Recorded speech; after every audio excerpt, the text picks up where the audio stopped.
ತಿಳಿಪು ಮೇಲೆ ನನ್ನ ಗುರುವು ಹಚ್ಚೋದು, ಮೇಲೆ ನನ್ನ ಗುರುವು ಹಚ್ಚೋದು ವಿಭೂತಿ, ನೋಡಿದವರ ಪಾಪ ಪರಿಹಾರ. ಪರಮ ಪೂಜ್ಯ ಸುತ್ತೂರು ಸ್ವಾಮಿಗಳವರ ಸಾನ್ನಿಧ್ಯದಲ್ಲಿ ನಾವು ಸಮಾವೇಶಗೊಂಡಿದ್ದೇವೆ. ಶಿವ ಅಂತ ಅನ್ಕೋಬೇಡಿ, ಶಿವಪ್ಪನವರು ಆರಾಮಾಗಿ ಕೂತ್ಕೊಂಡಿದ್ದಾರೆ. ಮಧ್ಯಪ್ರದೇಶಕ್ಕೆ ವ್ಯವಸ್ಥೆ ಇದೆ, ಉತ್ತರ ಪ್ರದೇಶಕ್ಕೆ ಏನು ತೊಂದರೆ ಇಲ್ಲ. ಒಂದು 4 ಮಾತುಗಳನ್ನು ನಾವು ಹಂಚಿಕೊಳ್ಳಬೇಕು. ಒಂದು ಉತ್ತರ ಕರ್ನಾಟಕದ ಕಡೆ ಮುದ್ದುರಾಮನ ಬಗ್ಗೆ ನಮ್ಮ ಪೂಜ್ಯರು ಸಿದ್ದೇಶ್ವರ ಸ್ವಾಮಿಯವರ ಒಡನಾಡಿ ಅವರು ಹೇಳಿದ ಮಾತು ಒಂದು ಅನುಮೋದಿಸಿಕೊಂಡು ನಿಮಗೆ ಹೇಳ್ತಿದ್ದೀನಿ. ಅವರೆಲ್ಲರೂ ಶಿವಪ್ಪನವರು ಬರೆದಿರುವ ಮುದ್ದುರಾಮನ ಪದ್ಯದಲ್ಲಿ ಎಲ್ಲಿ ಯಾವ ಪದಗಳು ಅಂತ ನಮಗೂ ಹೊಡೆದು ಅದು ಹಾಕೋದಕ್ಕೆ ಅಂತ ಅದು ಬರುವುದಿಲ್ಲ.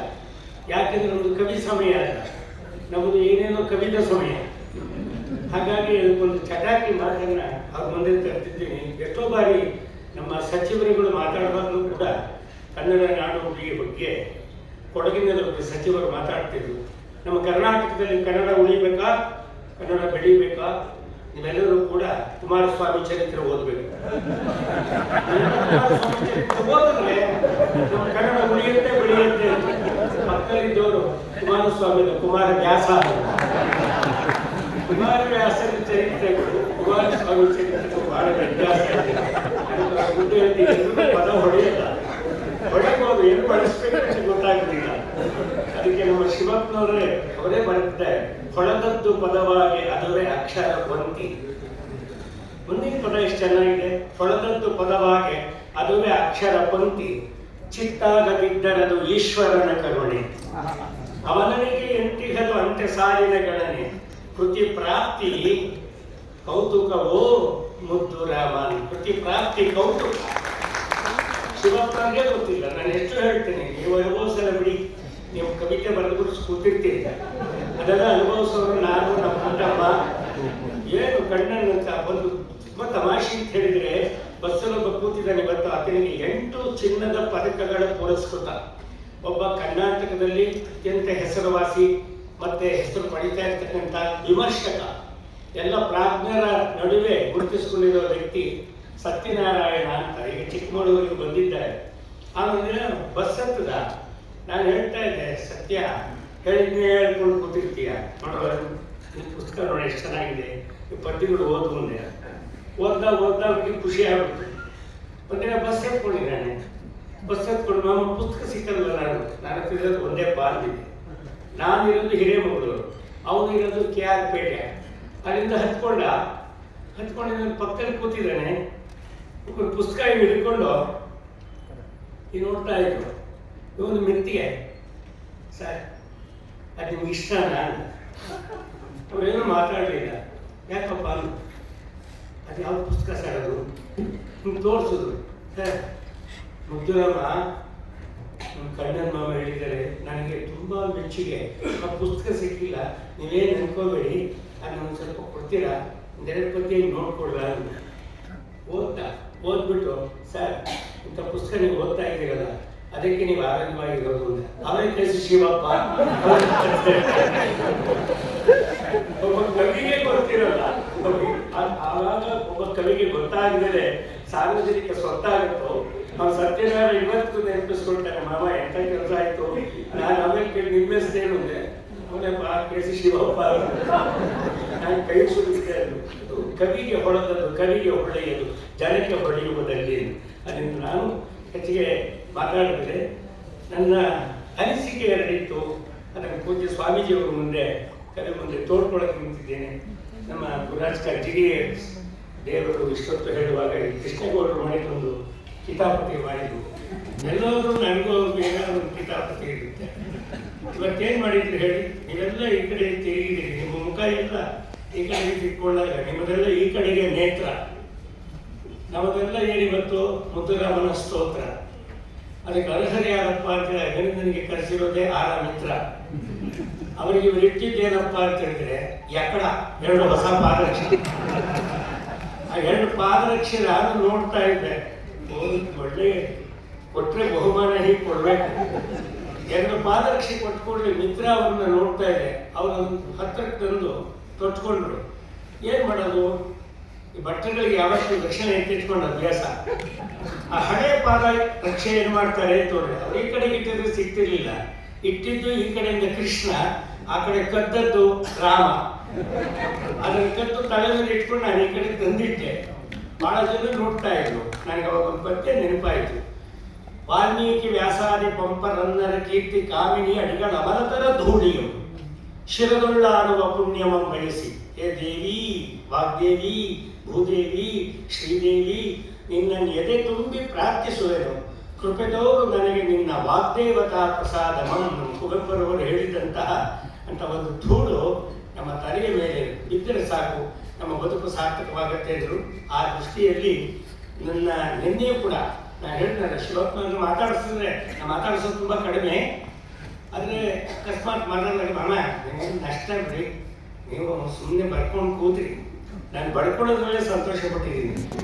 ನಿನ್ನೆ ದಿವಸ ಕೂಡ ರಾಣಿ ಚೆನ್ನಮ್ಮ ವಿಶ್ವವಿದ್ಯಾಲಯ ಬೆಳಗಾವಿನಲ್ಲಿ 1,000ಕ್ಕೂ ಹೆಚ್ಚು ವಿದ್ಯಾರ್ಥಿಗಳು ಆ ಪುಸ್ತಕವನ್ನು ಕೇಳೋದ್ರ ಮೂಲಕ ಅಲ್ಲಿಯ ಉಪನ್ಯಾಸಕರುಗಳು ತಲೆದೂಗ್ತಾ ನನ್ನ ಮಾನಸ ಪುತ್ರಿ ನನ್ನ ಪುಟ್ಟಮ್ಮ ನಾಗಶ್ರೀ ತ್ಯಾಗರಾಜ್ ಪದ್ಯ ಹೇಳ್ತಾ ಇದ್ರೆ, ಅವರು ಜೇನಿಗೆ ಹೇಗೆ ಮುಗಿಬೀಳ್ತಾರೋ ಹಾಗೆ ಆ ಪುಸ್ತಕ ಬೇಕು, ಅದು ಎಲ್ಲಿ ಸಿಗುತ್ತೆ, ನೀನು ಇನ್ನೊಂದು ದಿನ ಬಂದು ಹೇಳಬೇಕು ಅಂದ್ರಲ್ಲ, ಅದು ಕವಿಗೆ ಅದು ತೃಪ್ತಿ ಸಿಕ್ಕಿರ್ಬೋದು, ಸಂತೋಷ ನಮಗೆ ಸಿಕ್ತು, ಅದು ಕವಿಗೆ ಕೊಡ್ತಕ್ಕಂಥ ಒಂದು ಕಾಣಿಕೆ. ಆ ದೃಷ್ಟಿಯಲ್ಲಿ ನಾನು ತಕ್ಷಣ ನಮ್ಮ ನಾಗಶ್ರೀ ತ್ಯಾಗರಾಜನ ಕರೀತಿದ್ದೀನಿ. ನಾನು ಭಾಷಣ ಮಾಡೋಕ್ಕಿಂತ ಮುಂದೆ ಇದು ಉಳಿಬೇಕು. ನಮ್ಮ ಗುರುರಾಜ್ ಕರ್ತಿಗೆ ನಮ್ಮ ಚೆನ್ನಾಗಿ ಹೇಳಿದ್ರು, ಆ ಹೇಳುವಾಗಲೇ ಇದು ಮುಂದಕ್ಕೆ ಉಳಿಬೇಕು ಅಂತ. ನಾವು ರಾಮಾಯಣದನ್ನ ನೆನಪು ಮಾಡಿದ್ರಿ ಪ್ರಾರಂಭಿಕ ಹಂತದಲ್ಲಿ. ಕೋನಸ್ಮಿನ್ ಸಾಂಪ್ರತಂ ಲೋಕೆ ಗುಣವಾನ್ ಕಷ್ಟವೀರ್ಯವಾನ್ ಧರ್ಮಜ್ಞಶ್ಚ ಕೃತಜ್ಞಶ್ಚ ಸತ್ಯವಾಕ್ಯೋ ದೃಢವೃತಃ ಅಂತ. ಆ ಪ್ರಶ್ನೆಗೆ ಯಾರಾದ್ರೂ ಇದ್ದಾರ ಅಂತ ಕೇಳಿದರೆ ಅದಕ್ಕೆ ರಾಮ ಅಂತ ಉತ್ತರ ಕೊಡ್ತಾರೆ. ಆದರೆ ನಿನ್ನೆ ದಿವಸ ನನಗೆ ಬಹಳ ಜನ ಪ್ರಶ್ನೆ ಹಾಕೋದು, ಮುದ್ದುರಾಮ ಅಂತ ಶಿವಪ್ಪನವರು ಅದನ್ನು ಇಟ್ಟರು, ಹೌದಾ? ಆ ಮುದ್ದುರಾಮ ಅಂತ ಯಾಕೆ ಇಟ್ಟರು ಅಂದರೆ, ಮುದ್ದುರಾಮ ನಮ್ಗೆ ಹೇಗೆ ಆದರ್ಶ ಆಗ್ತಾನೆ ನೀವು ನಂಬಿಬಿಡಿ. ಮೊನ್ನೆ ದಿವಸ ಇದನ್ನ ಲೈವ್ ಅಂತ ಏನು ಕರೀತೀರಿ, ನೇರ ಪ್ರಸಾರ. ಆ ನೇರ ಪ್ರಸಾರದಲ್ಲಿ ಅಮೇರಿಕಾದಿಂದ ಪ್ರಶ್ನೆ ಅವರು ಕೆಲವರು ನನಗೆ ಶುರು ಮಾಡ್ತಾರೆ, ನಾವು ಎಡಪಂಥೀಯ ನನ್ನನ್ನು ಕೇಳಿದ್ರು, ನೀವು ಯಾವ ಪಂಥೀಯ, ಲೆಫ್ಟ್ ಇಷ್ಟ ರೈಟ್ ಇಷ್ಟ? ನಾ ಸ್ಟ್ರೈಟ್ ಇಷ್ಟ. ಯಾವ ಕ್ಯಾಸ್ಟ್? Broad caste. ಯಾವಾಗ ಕವಿಯಿಂದ ನಾವು ಕಲಿತೀವೋ ಅವಾಗ ಉಳಿತೀವಿ. ಅದಕ್ಕೋಸ್ಕರ ಇವತ್ತು ನಮ್ಮ ಕೇಶಿ ಶಿವಪ್ಪನವ್ರ ಕೈ ಮುಟ್ಟಿದ್ದೆ, ಮಾಮ ನಮ್ಮ ಕಾಲ ಆಗೋಯ್ತು ಆ ಕಾಲ ಆಗೋಯ್ತು ಅಂತ ಹೇಳಲೇ ಹೋಗಿ, ನೀವೇ ಬರ್ತಿದ್ದೀರಿ. ಆ ಪದ್ಯಲ್ಲೇ ನಾನು ಹೇಳಲ್ಲ, ದೇವರ ಹತ್ರ ಹೇಳ್ಕೊಡ್ತೀನಿ. ಯಾಕೆಂದರೆ ನಮಗೆ ಕವಿ ಯಾವತ್ತೂ ಕೂಡ ಹೃದಯದಲ್ಲಿ ಕವಿದುಕೊಂಡಿದ್ದಾನೆ. ನಮ್ಮ ಗುರುರಾಜ್ ಕರ್ಜಿಗೆಯವರು ಮತ್ತು ನಮ್ಮ ಶಂಕರ್ ಶಾನ್ಭಾಗ್ DVG ನೆನಪು ಮಾಡಿದಾಗೆ ಕವಿತೆ ಯಾವಾಗ ಹೊರಗೆ ಬರುತ್ತೆ ನನಗೆ DVG ಬರೆದಿದ್ದು, ಒಳಗೆ ಸೆಕೆಯಂತೆ ಹೊರಗೆ ಬರಬೇಕಂತೆ. ನಮ್ಮ ತಳಗಾರ ಮಾಮನ್ ಕೇಳಿ, ಒಳಗೆ ಸೆಕೆಯಂತೆ ಹೊರಗೆ ಬರಬೇಕಂತೆ. ಬಂದಾಗ ಏನಾಗಿರ್ತದು, ಅನಂತ ನಿಧಿ ನೀನು, ಆಕಾಂಕ್ಷೆ ನಾನು, ಅಮೃತ ವರ್ಷಿಣಿ ನೀನು, ಅಳಿಬೀಳು ನಾನು. ಅದರಿಂದ ಈ ಕಾವ್ಯಾವಲೋಕನದಲ್ಲಿ ನಮ್ಮ ಹಿರೇಮಗಳೂರಿನಲ್ಲಿ ಇವತ್ತಿಗೂ ಕೂಡ ರಾತ್ರಿ 11, 12 ನಾನು ಮೆಚ್ಚುಮದ್ದು ತಗೊಳ್ಳೋನು.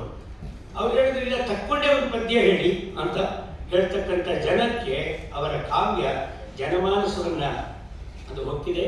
ಈ ನಿಂತಿರ್ತಕ್ಕಂತಹ ನನ್ನ ಮಾನಸ ಪುತ್ರಿ ಹೋದ್ಕರೆಲ್ಲ ಕಣ್ಣನ್ನು ಏನೋ ಹುಡುಗಿನ ಕರ್ಕೊಂಡು ಹೋಗ್ತಾನೆ ಅಂದ್ಕೊಳ್ತೀರಿ. ಅವರ ಯಜಮಾನ ಹೆಸರು ತ್ಯಾಗರಾಜ್ ಅಂತ. ಅವರು ರಸಾಯನಶಾಸ್ತ್ರ ವಿಭಾಗದ ಉಪನ್ಯಾಸಕರು, ವಿಜ್ಞಾನ ಪರಿಷತ್ತಿನ ಕಾರ್ಯದರ್ಶಿ. ಅವರ ಮನೆಯ ಮುತ್ತೂರವರ ಪದ್ಯ ಹೇಳ್ತಾ ಆ ವಿಜ್ಞಾನದ ಕಾರ್ಯದರ್ಶಿ ಈಗಾಗಲೂ 50 ಪದ್ಯವನ್ನು ಕಲಿತು ಯಾವ ಸಭೆಗೆ ಹೋದಾಗ ಒಂದು ಮುತ್ತೂರವರ ಪದ್ಯವನ್ನು ಹೇಳಿ ಕಾರ್ಯಕ್ರಮ ಶುರು ಮಾಡ್ತಾರೆ.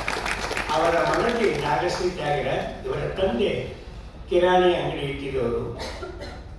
ಕಡಲೆ ಹಿಟ್ಟಿನ ತರಕಾರಿಗಳನ್ನ ಸೈಕಲ್ ಮೇಲೆ ಕಟ್ಟಿಕೊಂಡು ಹಡಾರ್ ಸೈಕಲ್ನಲ್ಲಿ ಅದನ್ನು ಎತ್ಕೊಂಡ್ಬಂದು ಒಂದು ಅಕ್ಕಿ ಮೂಟೆ ಕೆಳಗೆ ಇಟ್ಟು ಇನ್ನೊಂದು ಅಕ್ಕಿ ಮೂಟೆ ಮೇಲೆ ಇಟ್ಟು ಅಂಗಡಿಗೆ ತಂದುಕೊಟ್ಟಂತಹ ಜನಗಳು ಕೊಡುವ ಈ ಪುಸ್ತಕಗಳ ಹಾಳೆಯನ್ನು ಅದನ್ನು ಹರಿದು ಅದರ ಮೇಲೆ ಬರೆದುಕೊಂಡು ತನ್ನ ಮೂಲಕ ವಿದ್ಯಾರ್ಹತೆಯನ್ನು ಪಡೆದ ನಮ್ಮ ನಾಗಶ್ರೀ ತ್ಯಾಗರಾಜ್ ಅವರನ್ನ ಸೋದರ ಮಾವನನ್ನು ಮದುವೆ ಆದ ಮೇಲೆ BE ಸ್ಟೇಟ್ ರ್ಯಾಂಕ್ ಇಡೀ ರಾಜ್ಯಕ್ಕೆ ತದನಂತರದಲ್ಲಿ 2 ಮಕ್ಕಳನ್ನು ಪಡ್ಕೊಂಡ ಮೇಲೆ M.Tech ಮಾಡಿ ತನ್ನ ಮೂಲಕ ರಾಜ್ಯಕ್ಕೆ ಪ್ರಥಮ ಸ್ವರ್ಣ ಪದಕ ಪುರಸ್ಕೃತಿ. ನಿನ್ನೆ MA ಕಟ್ಟಿದ್ದಾರೆ. ವಿದ್ಯುನ್ಮಾನ ವಿಭಾಗದ ಉಪನ್ಯಾಸಕಿ, 18 ವರ್ಷ ಈಗಾಗಲೇ ಉಪನ್ಯಾಸಕಿಯಾಗಿ ಹುದ್ದೆ ಮುಗಿಸಿದ್ದಾರೆ. ನಾನಂದೆ, ಕರ್ನಾಟಕದಿಂದ ನಿನಗೆ ಮುದ್ದುರಾಮನ ಪಠ್ಯ ಕೆಲವು ಜನ ಇದ್ದಾರೆ, ಪ್ರಾಂಶುಪಾಲ್ ಗಿರಿಗೆ ಹೋಗ್ತೀಯ ನೀನು ನೋಡಮ್ಮ ಅಂತ ತಮಾಷೆ ಮಾಡಿದ್ದೆ. ಅವ್ರ ಮೂಲಕ ನಾವಿವಾಗ ಒಂದು ಜುಗುರು ಬಂದು ನಿಂತೀನಿ, ಗಾಬರಿ ಹಾಕ್ಬಿಡಿ. ಒಂದು 5 ನಿಮಿಷ ನಮ್ಮ ಹೇಗೆ ಉತ್ತರ ಕರ್ನಾಟಕಕ್ಕೆ ಉತ್ತರ ಕೊಟ್ಟರು, ಯಾಕೆ ಬರೀತಾನೆ, ಹೇಗೆ ಬರೀತಾನೆ. ನಿಮ್ಮ ಮನೆಗಳಲ್ಲಿ ನೀವು ಕೂತಾಗ ದಯಮಾಡಿ ಒಂದೊಂದು ಪದ್ಯವನ್ನು ಹೇಳಿ ಮಲಕ್ಕೊಳ್ಳಿ. ನಿಮ್ಗೆ ಎಂಥ ಕನಸು ಬೀಳುತ್ತೆ ನೋಡಿ. ನಿಮ್ಗೆ ನಿಜವಾದ ಇಂಥ ಮೂಢ ರಾಮ ಬರ್ತಾನೆ ಅಂದ್ರೆ ಅಂತ ಮೂಢ ರಾಮ ಬರ್ತಾನೆ, ಮೂಢ ರಾಮ ಬರೋದೇ ಇಲ್ಲ ನಿಮ್ಗೆ ಅಂಥವ್ರು ಬರ್ತಾನೆ ನೋಡಿ. ಸುಮ್ಮನೆ ಮಾಡ್ತೀವಿ ನಾವು. ಈಗ ನಾನು ಪುಟ್ಟಿನ ಕೇಳ್ತಿದ್ದೇನೆ, ಅದಕ್ಕೆ ಮುಂಚೆ ಒಂದು ಹೇಳಬೇಕು ಅಂತ ಹೇಳ್ಬಿಡ್ತೀನಿ. ಮುದ್ದು ರಾಮ ಅಂತ ಬಿಟ್ಟರೆ ಇರ್ತದೆ. ಮುದ್ದು ರಾಮನ ಕ್ವಾಲಿಟಿ ಏನು? ನಮ್ಮ ಗುರುರಾಜ್ ಕರ್ಜಿಯವರು ಕೈ ಮುಗಿತೀನಿ, ಭಾಳ ಚೆನ್ನಾಗಿ ಅವರು ನನಗೆ ಅಸ್ತಿತ್ವ ಕೊಟ್ಟರು. ಅದರಿಂದ ಪುಟ್ಟವ ಕವಿ ಮುದ್ದುರಾಮನ ಬಗ್ಗೆ ಶಿವಪ್ಪನವರು ಇಷ್ಟೆಲ್ಲ ಸಂಪುಟ, 16 ಸಂಪುಟ, ಇದು ಇರದ ಸಂಪುಟ, ಇದು ಸಾವಿರಾರು ಸಂಪುಟ, ಇದು ಇರದ ಸಂಪುಟ. ಅದನ್ನು నేను ಕೇಳ್ತಾ ಇದ್ದೀನಿ. ಮೊಟ್ಟ ಮೊದಲನೇ ಪದ್ಯದಲ್ಲಿ ರಾಮನ ಆದರ್ಶವನ್ನ, ರಾಮಚಂದ್ರನ ಚರಿತೆ ಲೋಕ ಧರ್ಮಾದರ್ಶ, ಶ್ಯಾಮ ಸುಂದರನ ಚರಿತೆ ವಿಷಮ ಸಮಯನಯ, ಪಕ್ಕದಲ್ಲಿ ಕೂತ್ಕೊಂಡಿದೆಯಲ್ಲ, ಸೋಮೇಶ್ವರನ ರೂಪ ನಿರ್ದ್ವಂದ ರೂಪಮಯ, ಮೂವರನ್ನು ಭಜಿಸೋ ಮರುಳ ಮುನಿಯ ಅಂದರು. ಹಾಗಿದ್ದ ಮೇಲೆ ಮುತ್ತುರಾಮನ ಪದ್ಯದಲ್ಲಿ ರಾಮನನ್ನೇ ಅವರು ಹೇಳೋದಕ್ಕೆ, ಅವರನ್ನು ಕುರಿತು ಬರೆಯೋದಕ್ಕೆ ಬಹುಮುಖ್ಯವಾಗಿ ಪದ್ಯದ ಸ್ವಾರಸ್ಯ. ಎಲ್ಲರಿಗೂ ನಮಸ್ಕಾರ. ವಚನ ಪರಿಪಾಲನೆಗೆ ಯಾರು ನಿಜ ಮೂರ್ತಿಯೋ, ಶಿಷ್ಟ ರಕ್ಷಕ ಸುಗುಣ ಆ ಕೃಪಾ ಸಿಂಧು, ಆದರ್ಶ ಜೀವನಕ್ಕೆ ಯಾರು ನಿಜ ಮಾದರಿಯೋ, ಆದರ್ಶ ಜೀವನಕ್ಕೆ ಯಾರು ನಿಜ ಮಾದರಿಯೋ, ಆ ರಾಮ ಚರಣನೆನೆ ಮುದ್ದು ರಾಮ, ಆ ರಾಮ ಚರಣನೆನೆ ಮುದ್ದು ರಾಮ. ಆಯ್ತು, ಆ ರಾಮನ ಚರಣನನ್ನ ನೆನೆ ಅಂತ ಹೇಳ್ಬೇಕಾದ್ರೆ ಸದಾ ನೆನೆದವನು ಒಬ್ಬ ಆಂಜನೇಯ. ಆಂಜನೇಯನ ತರ ಒಬ್ಬ ಕವಿಯೂ ಕೂಡ ಆ ದೃಢ ಸಂಕಲ್ಪ ಮಾಡುವುದರ ಮೂಲಕ ನಮಗೂ ಹೇಳ್ತಾನೆ, ನಿಮ್ಮ ಸಂಕಲ್ಪ ದೃಢ ಸಂಕಲ್ಪವಾಗಿರಬೇಕು ಅಂತ. ಅದಕ್ಕೆ ಮುದ್ದುರಾಮನಲ್ಲಿ ಹನುಮನ ಕುರಿತು ಶಿವಪ್ಪನವರು ಬರೆದಂತಹ ಆ ವಾಕ್ಯ, ಹನುಮ ಹಾರಿದ ಕಡಲ ಕಂಡ ಸೀತೆಯ ವನದಿ, ಹನುಮ ಹಾರಿದ ಕಡಲ ಕಂಡ ಸೀತೆಯ ವನದಿ, ಮಾಡಿ ಲಂಕಾದಹನ ಹಿಂತಿರುಗಿ ಬಂದ, ಸಂಕಲ್ಪವೆಲ್ಲಿದೆಯೋ ಹಿರಿಮೆ ಕೂಡಿದೆ ಅಲ್ಲಿ, ಸಂಕಲ್ಪವೆಲ್ಲಿದೆಯೋ ಹಿರಿಮೆ ಕೂಡಿದೆ ಅಲ್ಲಿ, ಹನುಮ ಇಚ್ಛಾಶಕ್ತಿ ಮುದ್ದು ರಾಮ, ಹನುಮ ಇಚ್ಛಾಶಕ್ತಿ ಮುದ್ದು ರಾಮ. ಆಯ್ತು, ಹನುಮ ಇಚ್ಛಾಶಕ್ತಿ, ಕ್ರಿಯಾಶಕ್ತಿ, ಜ್ಞಾನಶಕ್ತಿ ಸ್ವರೂಪನಾಗಿ ಅವನ ಮಾಡೋದಾನೆ ಅಂತ ನಾನು ಆಲೋಚಿಸಿಕೊಂಡ ಕವಿ ತನ್ನ ಕೈಯಲ್ಲಿ ಲೇಖನಿ ಹಿಡಿದು ಬರೆಯುವಾಗ ಮುದ್ದುರಾಮನಲ್ಲಿ ಏನಂತ ಬರೆದ? ಕೈ ಹಿಡಿದು ಬರೆಸಿದರು ಯಾರು ಅತಿ ಮಮತೆಯಲಿ, ಕೈ ಹಿಡಿದು ಬರೆಸಿದರು ಯಾರು ಅತಿ ಮಮತೆಯಲಿ, ಇಲ್ಲದಿರೆ ಈ ಮಸಿಗೆ ಚೆಲು ಬಣ್ಣವೆಲ್ಲಿ, ನಂಬಿ ನೀ ನಮಿಸದಿರೆ ನಗುವನೋ ಗುರುದೇವ, ನಂಬಿ ನೀ ನಮಿಸದಿರೆ ನಗುವನೋ ಗುರುದೇವ, ಮಸಿ ನಾನು ಗುರು ಅವನು ಮುದ್ದು ರಾಮ, ಮಸಿ ನಾನು ಗುರು ಅವನು ಮುದ್ದು ರಾಮ. ಆಯ್ತು, ಮಸಿ ನೀನು ಗುರು ಅವನು ಮುದ್ದು ರಾಮ ಅಂದ್ರೆ ಅಂತಹ ಮಾತುಗಳು ಚಿಂತನೆಗೆ ಮೂಲ ಅನ್ನುವುದನ್ನ ಕವಿ ತನ್ನ ಮುದ್ದುರಾಮನ ಪದ್ಯದಲ್ಲಿ ನಮಗೆ ಕೊಟ್ಟ ಬಗೆ ಹೇಗೆ? ಮಾತು ಚಿಂತನೆ ಮೂಲ, ಹೊಸತು ಕಲ್ಪನೆ ಗ್ರಾಸ, ಆದ್ಯತೆಯ ಪ್ರತಿರೂಪ ಪದವರ್ಣದಲ್ಲಿ, ಲಲಿತ ರೀತಿಯ ನೆಲಸು ಈ ಶಬ್ದ ವಿನ್ಯಾಸ, ನುಡಿ ಚಿತ್ತದನುಭೂತಿ ಮುದ್ದು ರಾಮ, ನುಡಿ ಚಿತ್ತದನುಭೂತಿ ಮುದ್ದು ರಾಮ. ಆಯ್ತು, ನುಡಿ ಚಿತ್ತದ ಅನುಭೂತಿ ಮುದ್ದು ರಾಮ. ನೀನು ಚಿಕ್ಕಮಗಳೂರಿನ ಹುಡುಗಿ, ಇಲ್ಲಿ ಉತ್ತರ ಕರ್ನಾಟಕದ ಬೇರೆ ಕಡೆ ಇಲ್ಲಿ ಬಂದಿದ್ದಾರೆ, ಕುವೆಂಪು ಕಡೆ ನೀನಾಗಿದ್ದೀಯ, ಬೆಂಗಳೂರಿನವರು ಮಲ್ಲಿಗೆ ನರಸಿಂಹಸ್ವಾಮನ ನೆನಪಿಸ್ಕೊಳ್ಬೇಕು ಅಂತಾರೆ. ಇಂಥ ಕಡೆ ನಾವು ಕೂತ್ ಕಡೆ ಅಂತಂಥ ಕವಿಗಳನ್ನು ಎಲ್ಲಿ ಕುಳಿತರೆ ಅಲ್ಲಿ ಕವಿತೆ ರಚಿಸುವ ಕೆಲಸ. ಶ್ರಾವಣದ ಮಲೆನಾಡ ಸೋರೆಮಡ ಏನು, ಮಾನಸಿಕ ಹದಗರತ, ದೈವ ಕೃಪೆ ಕೊಡುಗೆಗಳು, ಕವನ ದೇವನ ನಗೆಯೋ ಮುದ್ದು ರಾಮ.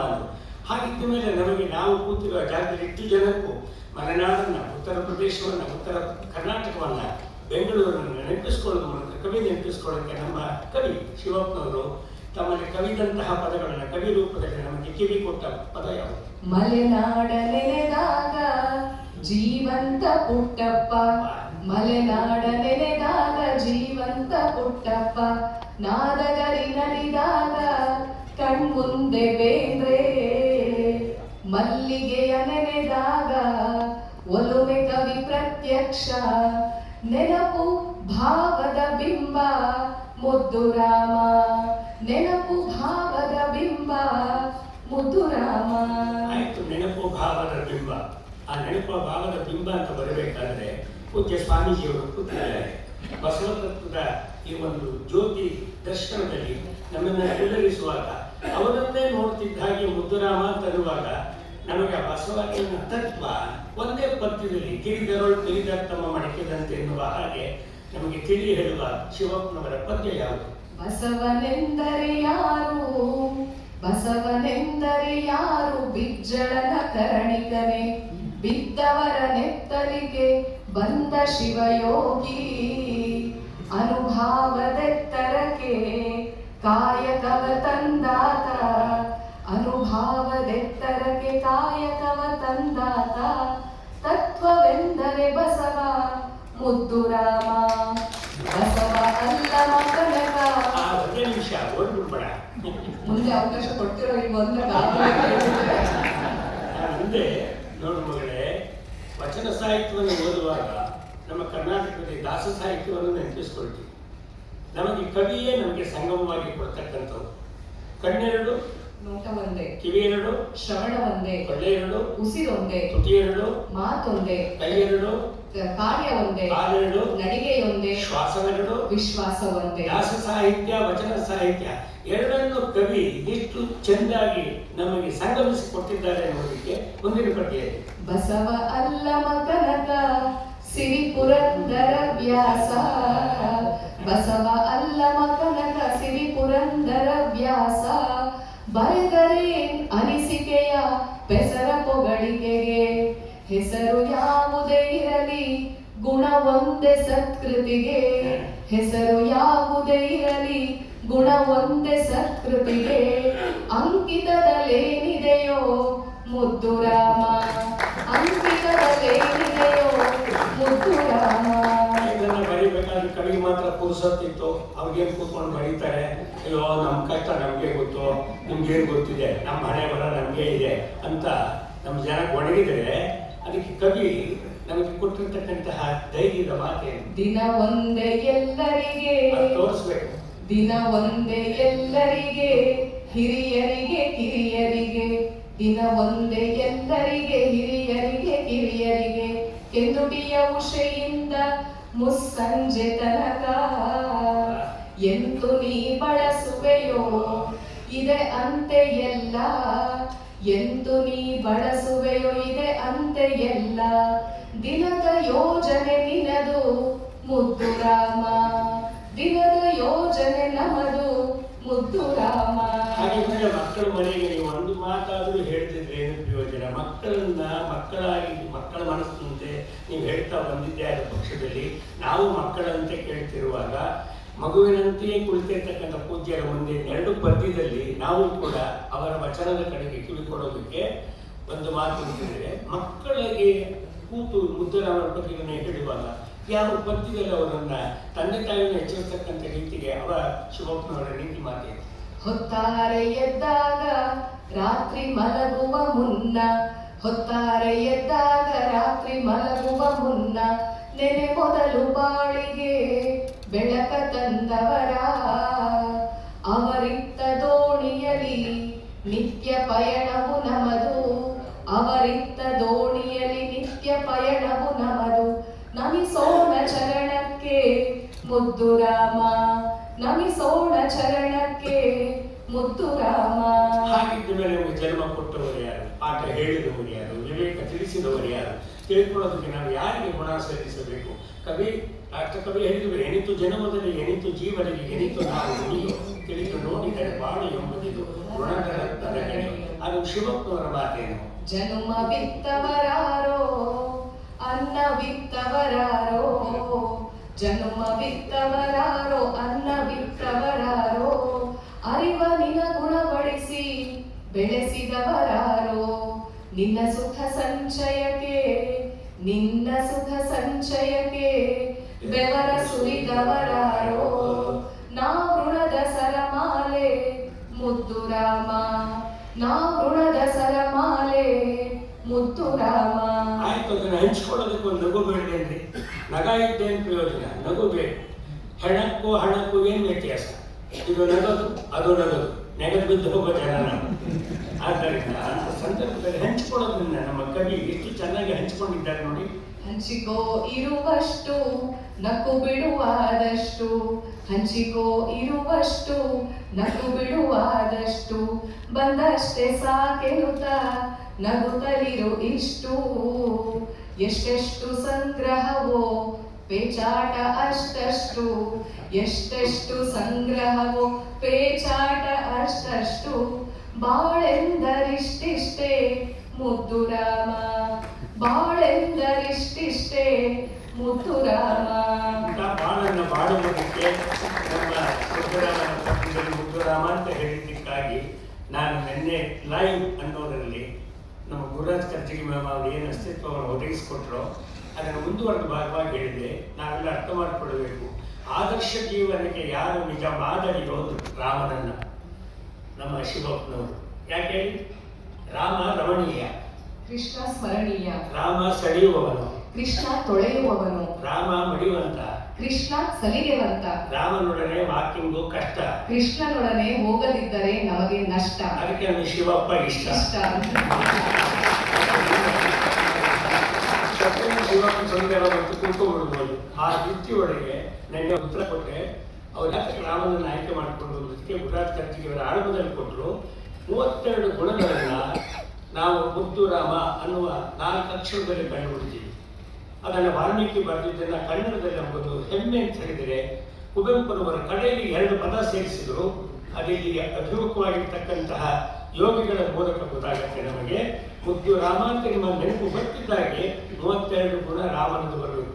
ಆಹ್ಲಾದರೂಪಿ ಶ್ರೀರಾಮನ್ ಔದಾರ್ಯದಿ ನಿರಸೂಯಂ ಸರ್ವರನುರಾಗ ಭಾಜನಂ ಕಲಿ ಮತ್ಸರ ವಿದೂರನ್ ಅತ್ಯಂತ ಶಾಂತಿ ಕಣಿ ಪ್ರಿಯಭಾಷಿ ಹಿತಸಕಂ ಮಿತಮಾರ್ಗಿ ಧೀರವಶಿ ನಗುಮೊಗದ ಸಂಯಮಿ ಕೃತಜ್ಞತಾ ಮೂರ್ತಿ ವೇಣಿ ಜ್ಞಾನಿ ಸಜ್ಜನ ಪ್ರೇಮಿ ಸೂಕ್ಷ್ಮಮತಿ ಪಂಡಿತಂ ಶ್ರುತಿವಿದಂ ಸುವಿಚಾರಿ ನಿತ್ಯಂ ಪ್ರಜಾಪ್ರೇಮಿ ಸುಸ್ಥಿರಂ ಸಂಬುದ್ಧ ಪ್ರಜ್ಞಾ ಮಹೇಶ್ವರಂ ಶಸ್ತ್ರಾಸ್ತ್ರ ವಿದ್ಯಾ ಪ್ರವೀಣ ರಣಪಂಡಿತಂ ನವನವೋನ್ಮೇಷಿತಂ ನಿತ್ಯ ಚಿರನೂತನಂ ರಸದರ್ಶನ ಆಸ್ವಾದನಂಗೈವ ಸಹಜ ಕವಿ ಶ್ರುತಿ ಶಾಸ್ತ್ರ ಕಾವ್ಯ ರಸ ಋಷಿ ಇಷ್ಟಿದ್ದು ಯೋಗಿ ಶ್ರೀರಾಮನ್ ಅಂದ್ರು. ಆದ್ದರಿಂದ ಮುದ್ದುರಾಮ ಒಬ್ಬ ಭೋಗಿ ಅಲ್ಲ, ಅವನು ತ್ಯಾಗಿ ಮತ್ತು ಯೋಗಿ. ಅಂತಹ ಯೋಗಿಯ ಮಾತನ್ನ ಯೋಗಿ ಮುಂದೆ ಹೇಳುವಾಗ ಒಂದು ಪ್ರಯತ್ನ ಮಾಡಿದ್ದೇವೆ. ನಮ್ಮಿಬ್ಬರದ್ದು ಯಶಸ್ವಿಯಾಗಿದೆ, ನೀವು ಅದು ಯಶಸ್ವಿಗೊಳಿಸಬೇಕು. ಇದು ಭಾರತೀಯ ವಿದ್ಯಾಭವನ, ಇದು ಭಾರತ ಮಾತೆಯ ಸಂಸ್ಕೃತಿಯ ವಿದ್ಯಾಭವನ. ನಾವೆಲ್ಲರೂ ಕೂಡ ಗುರುಗಳ ಮುಂದೆ ಕವಿ ಹೀಗೆ ಹೇಳಿದ ಮಾತನ್ನ ಕವಿಯ ಮುಂದೆ ಕೇಳುವಾಗ ಕೇಳ್ತೀರಿ ನೀವು.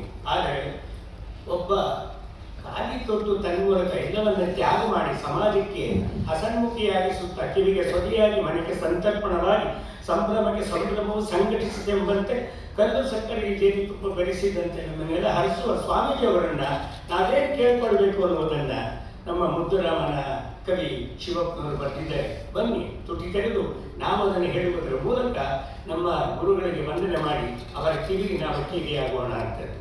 ಕಲಿಸೆನಗೆ ಓ ಗುರುವೇ, ಕಲಿಸೆನಗೆ ಓ ಗುರುವೇ, ಮರುಗುವುದ ಮಡಿಯುವುದ, ಮರುಗುವುದ ಮಡಿಯುವುದ, ಪರಸುಖಕ್ಕೆ ಹಿಗ್ಗುವುದ, ಪರಸುಖಕ್ಕೆ ಹಿಗ್ಗುವುದ, ನೋವ ನಿಲ್ಲಿಸುವುದ, ನೋವ ನಿಲ್ಲಿಸುವುದ, ಬೀಗದಿಹ ಮನವೊಂದ, ಬೀಗದಿಹ ಮನವೊಂದ, ಸರಳತೆಯ ನೀಡೆ ಮಗೆ, ಸರಳತೆಯ ನೀಡೆ ನನಗೆ, ಕಲಿಸು ಕಲಿಸೈ ಸದ್ಗುಣವ, ಕಲಿಸು ಕಲಿಸೈ ಸದ್ಗುಣವ, ಮುದ್ದುರಾಮ ಮನ್ನಿಸೈ ತಪ್ಪುಗಳ, ಮನ್ನಿಸೈ